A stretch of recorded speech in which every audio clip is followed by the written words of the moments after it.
What's up, manga fans? This is Raphael from C Manga, and welcome back to another review of the Breaker New Ways. This week's chapter 163. So, with this week's chapter, the plot is definitely progressing again. For me, it feels like New Ways is definitely reaching, that massive battle, the climax of the series, and it seems like its end will happen sometime this year. Most likely, part 3 will begin shortly after that, which I'm definitely looking forward to. Shi-Woon versus Chun-Woo in whatever way, whether it's physical or verbal conversation. I'm definitely looking forward to that, and what the outcome of that battle will be. So going back on the topic of Chun-Woo, I was happy that they brought up the issues surrounding his mental state of health. And this is something I brought up back in chapter 157, where I mentioned that I think he's being brainwashed by the SUC with some, I'd say, modified or enhanced form of the Marmon that brainwashes and gives him amnesia. And this chapter pretty much confirmed it when he was having doubts and, kind of recollections of his flashbacks and thoughts. And he questioned and asked, did I have a previous disciple? Did I have some sort of disciple before? And this he quotes that when he was fighting that guy who was Ryuji, it was brought up, and this is something he's starting to remember, so it's making them all panic. And obviously, not to mention, Shi-Woon has met Chun-Woo indeed. When he called out master to him, or teacher as you like to say, that affected him as well. So it's little key words and obviously thoughts or whatever. These are the things that are making him remember his obviously previous life. So I'd say the thing that was a nail in the coffin that confirmed his brainwashing was remembering Shi-Ho's death.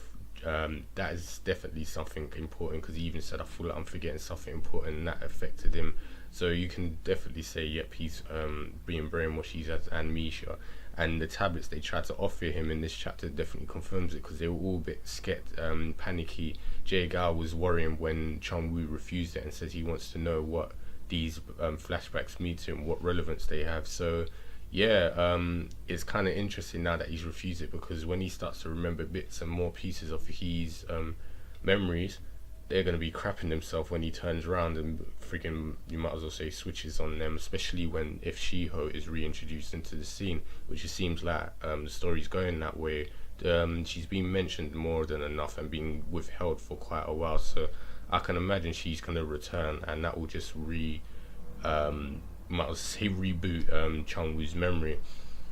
So another part I loved about this chapter was Jung-Chang was in there, and he was all gloating, happy about the way the SUC's plans going well.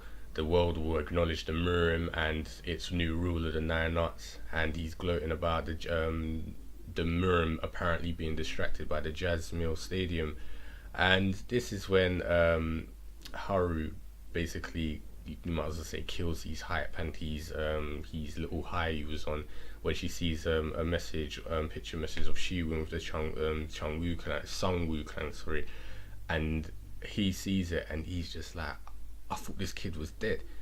And apparently Jae-Gal's been hiding this from him, and he just goes completely apeshit crazy. He's like, I can't believe this kid's alive, it's gonna throw a thought in their plans. And he even calls up Kwang Young, the Western Whites start to basically demand him to go and kill him. He's like, I don't care what the elders say, whether this affects me, I'll worry about that after. I want Shi-Woon dead. And before, it was like he didn't seem to care too much about Shi-Woon. Like, he just was he saw him as a puppet being used as the Sun Woo clan and just wanted him dead. Now it's like, because he obviously knows about his relevance to Chung-Woo, and that the fact that he could affect his memories, and that he's becoming a bit more relevant and important, like a key headpiece in the Murim world. You can tell he's threatened by him now. He's actually panicking to become this desperate now and worry about this Shi-Woon being alive.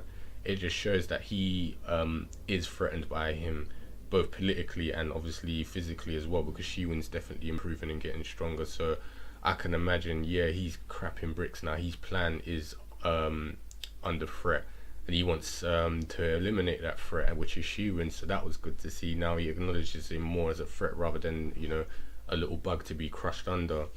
And So-Chun, gotta love this guy. He's pretty much the same as Shi-Woon with regards to what's happening. He was demanding to know what's going on. He was informed about the multiple bombs around the Seoul city, And he's like, well, why aren't we doing stuff? We need to go and help. Is this where the Sun-Woo clan are going right now?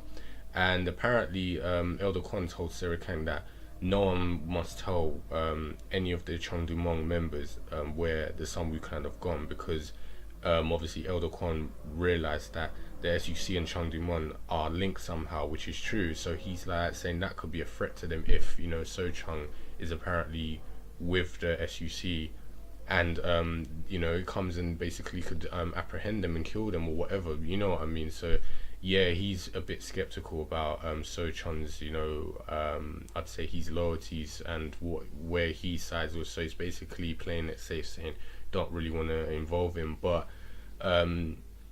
I think what changed, I'd say one of the Sun-Woo clan's members' mind, the one who was left behind with at the building, was when So-Chun said, I don't care whether this is Marine business or government business, innocent people are being killed, we need to do something. So he's got the same mindset as Shi-Woon, and that shocked all the elders, because he So-Chun was basically told not to get involved, and he must call, you know, the Munjin of his clan, Munju of his clan, to basically deal, you know, inform him when he's arrived.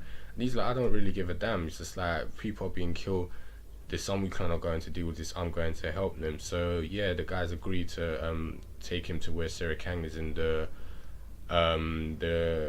surveillance room. So I guess they trust him enough to believe that he actually cares about people and he's not with the SUC. So yeah, even he's I'd say So-Chun's thoughts were as pure, basically saying he was admiring how much Shi-Woon was calm with a steel resolve to go into such a dangerous situation, and he's calm about it. So he obviously thinks, I need to do something too. So as I said, the last bit of the chapter was Gyu-Bum is trying to convince Shi-Woon to abandon, you know, this plan of confronting Chun-Woo directly, because he thinks he's completely different. But Shi-Woon himself actually believes and has some sort of drive and resolve to this situation, basically saying that only he can stop Chun-Woo, and only he has of the ability or something to do this. This is why he needs to go. So it's really good to see how strong Shi-Woon's resolve is, and he's obviously willing to go through to this dangerous situation just to save his master. He believes he can pull him away from this. So yeah, that's pretty much it for this chapter. So I'm looking forward to see what Shi-Woon's actually going to say or do to convince Chun-Woo to come back, you know, to, you might as well say, to the light.